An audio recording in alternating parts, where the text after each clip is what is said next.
చెడుతనాన్ని విడిచిపెట్టమని Bible చెప్తుంది. బైబిల్లో ఎంత మంచి మాటలు ఉన్నాయి కదండి. ఈ బైబిల్ చదివి కొంతమంది దూషిస్తూ ఉంటారు.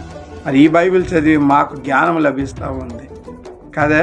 కాబట్టి బైబిల్లో జీవ మార్గాన్ని తెలియపరిచారు. యెహోవా యందు బైబిల్ కలిగి ఉంటుందా, ఎంతో చెడుతనం విడిచిపెట్టుదా, జ్ఞానానికి మూలమై ఉంది. ఎంత మంచి వాక్యం అండి.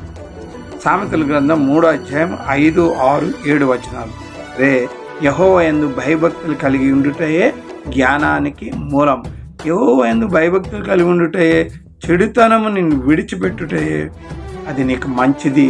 నీకు ఆరోగ్యము కలుగుతుంది, నీకు సత్తువ, ఎముకలకు సత్తువ కలుగుతుంది.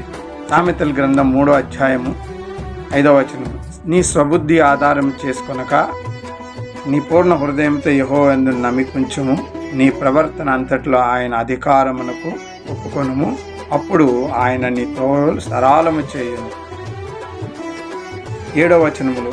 నేను జ్ఞానినని గదా అని అనుకోవద్దు. యెహోవా యందు భయభక్తులు కలిగి చెడుతనం విడిచిపెట్టుము. అప్పుడు నీ దేహమునకు ఆరోగ్యము, నీ ఎముకలకు సత్తువ కలుగును. సో ఏ వ్యక్తి కూడా తన జ్ఞాని అని అనుకోకూడదు. ఓకే, నువ్వు జ్ఞాని అనుకుంటే నువ్వు ఫూల్ అయిపోయే అవకాశం ఉంటాయి. కాబట్టి నీకు మించినోడు నీ దేవుడు, నీ సృష్టికర్త. ఆయన తయారు చేసాడు, నీ జ్ఞానంతో నింపుతాడు. కాబట్టి నీవు నీ ప్రతి అవసరంలో ఆధారంలో యెహోవాని ఆధారం చేసుకుంటే నీ మార్గం సరళమవుతాయి. చాలామంది ఏంటంటే తన జీవితాన్ని బాగు చేసుకోవడానికి బయలుదేరుతుంటారు, సమస్యలు పరిష్కరించుకోవడానికి బయలుదేరుతారు.